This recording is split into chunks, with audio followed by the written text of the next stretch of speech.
Hello students, I Sushma Kataria from Surya School Bhiwadi, and today in this video we will discuss about the 12th class syllabus chapter number 5 Indigo by Louis Fisher. As you know that in our previous video we have discussed that Gandhiji signed a receipt which he wrote he would not obey the order, and because of that reason he have to summon as to appear in the court. Clear? But after some kind of difficulties the court free him completely, and the things was the he was not blamed for not following the rules, because the British authority completely aware about the fact that if they do something with Gandhiji, then definitely the public will revolt and public will react in a very different way, and it is not easy for them to control the public. Clear? So because of that reason they take the Gandhiji's help to regulate the crowd, because when the Indians came to know that he is about to submit in the jail, and after that they just went there, they just start moving towards the jail. But the British authority said that you are not you have to help us to control the crowd and to manage the law. So next, when he being free, he went to go Rajendra Prasad, and he was also a lawyer. Some well-known lawyers like Rajendra Prasad, Brij Kishore Babu, and Maulana so help came to Bihar to help and advise Gandhi. Gandhi asked them if he was sentenced to jail, then what would be their course of action. Then senior lawyer replied that if they were to help him out, they would sentence to jail, then they would return back. So actually he basically want to know that if he go to jail, then what kind of thing they are able to help their peasants. Clear? So they said that if the Gandhiji is forward towards the jail, they definitely will be followed by them. Clear? Next, when Gandhi asked them about the sharecroppers who were facing unfair, Rajendra Prasad and other concluded that if Gandhiji could go to jail, the other people of their area, although he was a stranger, then they would be also follow him, and always claimed to serve the peasant and fought their legal battle too. They decide the if Gandhi ji they will follow too. अब देखो simple इसमें क्या दिखाया है कि गांधी जी ने एक तरह से पूछा कि अगर मुझे जेल हो जाती है तो शहर क्रॉपर्स के साथ क्या उनका क्या हर्ष होगा, या फिर उनके साथ किस तरह से हम उनके हेल्प कैसे कर पाएंगे. तो अदर जो थे काउंसिल्स थे उन्होंने कहा था कि वो हम डेफिनेटली उन पेजेंट्स को लीगली हम उनके साथ उनकी बैटल में डेफिनेटली हम उनका साथ देंगे, और जैसा ही आप चाहते हैं we will follow the same. और अगर आप जेल में भी जाते हैं तो हम एक तरह से एक्चुअली बेसिकली वो सत्याग्रह टाइप में वो करना चाहते थे कि अगर मैं जेल चला जाता हूँ कि मैं कहीं ना कहीं इनके अगेंस्ट हूँ ब्रिटिश अथॉरिटी के, जो उन्होंने पीजेंट्स के साथ किया हुआ है. And because of that reason जो लॉयर्स हैं क्योंकि उन्होंने उनको डांट दिया था कि अगर जैसे इन द वेरी स्टार्टिंग जो लॉयर्स उन्होंने क्या कहा था दैट बहुत हाई डिमांड किया था फीस का, because if they want to fight the case the peasants have to pay a high fees for to them. And because of that reason जो गांधी जी हैं उन्होंने उनको स्कोल्ड किया था लॉयर्स को कि if you are not able to help your Indian people that means you are not able to consider as pure Indian. So because of that reason जो lawyers थे वो कम्प्लीटली इन्फ्लुएंस में आ जाते हैं गांधी जी की उस थॉट को लेकर, और उन्होंने कहा कि what ever the condition is हम हर तरीके से अपने इंडियन पीजेंट्स जो ब्रदर्स हैं उनकी हेल्प करेंगे to fight the battle in court. Clear?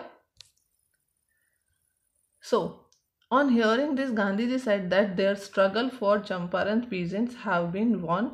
Divide the group into two pair and two made the sequence in which they had to volunteer surrender in the court. अब somewhere यहाँ पे उन्होंने क्या किया, उन्होंने एक स्ट्रैटेजी अपनाई कि हम दो तरीके से हम अपने आप को दो ग्रुप्स में डिवाइड कर लेंगे, ठीक है, जिसमें कि पीजेंट्स जो होंगे, पीजेंट्स भी होंगे, लॉयर्स भी होंगे और गांधी जी भी होंगे। हम अपने आप को सरेंडर करेंगे कि हमने अगर कुछ गलत किया, बिकॉज उनको क्या कहा गया था कि अगर वो एग्रीमेंट को डील नहीं कर रहे हैं, एग्रीमेंट को फॉलो नहीं कर रहे हैं, दैट मीन्स समवेयर एग्रीमेंट का मतलब क्या होता है कि अगर आप उसको फॉलो नहीं करो तो आप कहीं ना कहीं उस लॉ को ब्रेक कर रहे हो। क्लियर?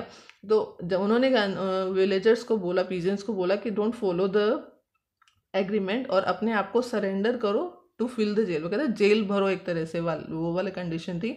और उन्होंने दो ग्रुप्स में अपने पोर्शन, अपने जो फ्रीडम फाइटर्स थे उनको दो ग्रुप्स में डिवाइड कर दिया।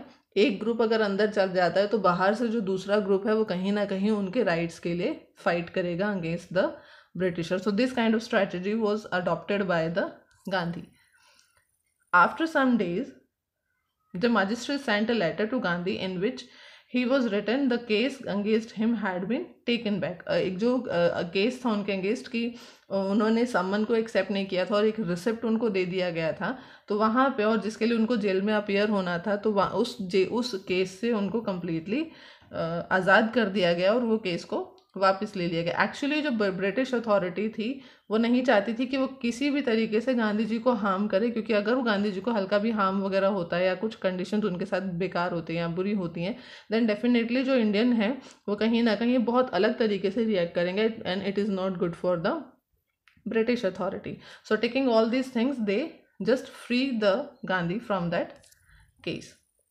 It was for the first time in modern India that the peaceful protest against the government had been won. Clear? जैसे उन्होंने क्या किया था कि जैसे उन्होंने जेल भरो आंदोलन एक तरह से चला लिया था उस चंपारण कंडीशन में। सो यहाँ पे उन्होंने क्या किया कि फर्स्ट टाइम ऐसा हुआ कि जो गवर्नमेंट है बिना किसी भी वायलेंस के उन्होंने कहीं ना कहीं जैसे गांधी जी को फ्री कर दिया, उनके जो पीजेंट्स है उनको फ्री कर दिया कि भाई हाँ नहीं ठीक है, it's not your mistake, we are just doing your going you free. Okay, so यहाँ पे एक तरह से बिना कुछ करे एक तरह से उन गांधी जी को लगता है कि it is a kind of victory over the injustice. Gandhi and other lawyers carried on with an in-depth investigation into the injustice with the farmers. Statements of about 10,000 peasants were recorded and various documentary proof were collected. The landlord protests.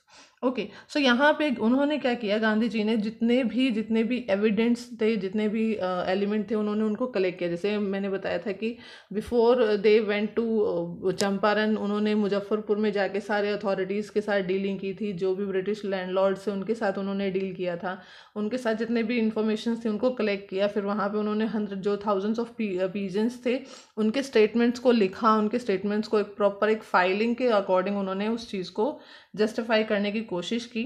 तो यहाँ पे एक तरह से उन्होंने clear एक case पूरा बना लिया था, जिससे कि उन्होंने एक केस फाइल किया ब्रिटिश अथॉरिटी के खिलाफ कोर्ट में, कि जिससे उनको कहीं ना कहीं ये हो जाए कि भाई हाँ, जो ब्रिटिश अथॉरिटी के खिलाफ द इंडियन कैन फाइट। हालांकि उनको कहीं ना कहीं ये चीज़ लग रही थी कि क्योंकि जो पहले उनके जो फ्री कर दिया गया था, तो दे हैव द थॉट कि उनके माइंड में ये आ गया था कि कोर्ट के थ्रू ना रहकर भी जो इंडियन हैं वो कहीं ना कहीं उनको उस तरीके से आज़ाद कराया जाए। किस तरीके से? कि उनके जो माइंड सेट है कि they are not able to fight the British authority. Clear? If उनके फियर को उनके अगर माइंड से हटाया जाए, it will be good, it will be more better. क्योंकि अभी अगर उनको सिर्फ एक केस में उनको आज़ादी मिल जाती है, एक केस में उनको अगर जस्टिस मिल जाता है, तो समवेयर उनके माइंड से वो उनके माइंड से वो फियर जो है वो डिसअपियर हो जाएगा कि वो कभी भी ब्रिटिश अथॉरिटी के खिलाफ कोर्ट में केस फाइल नहीं कर सकते, and they are not able to win the case. Clear? So उन्होंने ये सारे डॉक्यूमेंट्स और सारी चीज़ों को कलेक्ट किया and they file a case against the landlords. In June, Gandhiji was called by the Lieutenant Governor Sir Edward Gitt. Before meeting him, he met his chief supporter and made a plan for civil disobedience in case he did not return. Clear? So यहाँ पे वो civil disobedience वाला आंदोलन था, उसको उन्होंने इन जून में उन्होंने शुरू किया। Gandhiji had 4 long interviews with the lieutenant commissioners, which led to the formation of a commission that inquired him into the indigo sharecropper situation. That means जब ब्रिटिश अथॉरिटी को जैसे, क्योंकि उन्होंने केस फाइल कर दिया था इन गांधी जी ने against the landlords of British authorities, तो उन्होंने कहीं ना कहीं ब्रिटिश अथॉरिटीज़ को ये चीज़ समझ में आ गई थी कि जो इंडियन पीजेंट्स का जो पोर्शन है वो मोर स्ट्रॉन्गर है, because he have all the evident, he have all the humanity level condition. So somewhere the landlords को ये पता चल गया था they are about to lose the case. Clear. So यहाँ पे क्या दिखाया गया कि कमिटी का फॉर्मेशन किया गया और उनको उस चीज़ को, किस चीज़ को, जो पीजेंट्स के खिलाफ, जो पीजेंट्स के साथ जो इनजस्टिस हो रहा था उसको जस्टिफाई करने के लिए, उसको इंक्वायर करने के लिए they form a committee for the sharecropper situations.